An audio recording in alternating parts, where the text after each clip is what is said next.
Our next speaker is Comrade John Clark.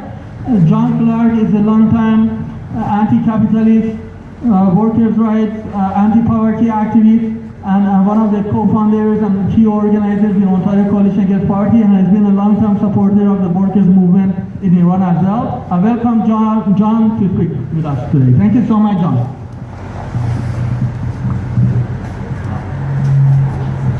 Thank you, comrades. When I took the request to attend this rally to the meeting of the Ontario Coalition Against Poverty, everyone enthusiastically agreed that we should come and here today to show our support and our solidarity with Reza Shahbi and with all imprisoned trade unionists in Iran. I want to say that the demand that Reza be unconditionally released is a natural and a just demand on several bases. First of all, he is in prison when he has committed no crime.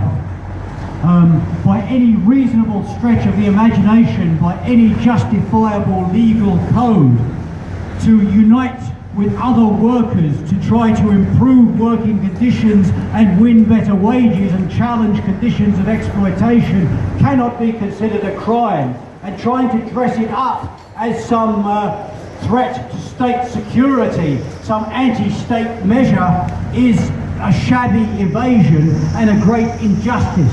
And so Reza should go free because he is not a criminal and he has committed no crime.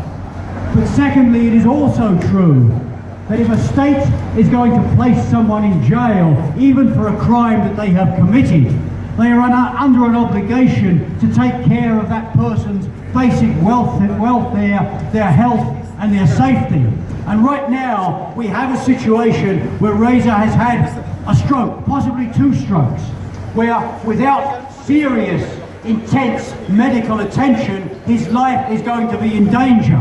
So to be brutally frank, what is happening is that a man who has committed no crime has been sentenced to jail, and that jail sentence has in effect become a death sentence. In effect, they are allowing him to face the risk and the possibility of death, and that by any stretch of the imagination is utterly indefensible. The third point I want to make, however, is that we are standing here on the streets of Toronto. This is a city where 40% of the world's mining capital is raised.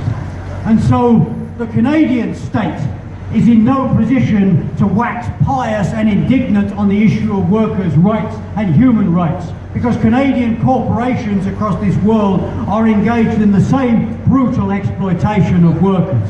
And so we don't rely, in calling for justice for workers in Iran, on Western intervention and so-called higher Western standards. We rely on international workers' solidarity.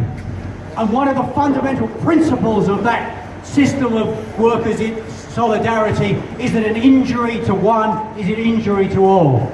It is disappointing that there are not trade union flags and banners lined up down this street, because the reality is that a brother worker in Iran is facing terrible consequences for the non-existent crime of fighting for workers' rights. And we stand in solidarity with Reza, we stand in solidarity with Iranian workers, we stand in solidarity with workers everywhere who struggle for justice. We demand the unconditional release of Reza today. Thank you.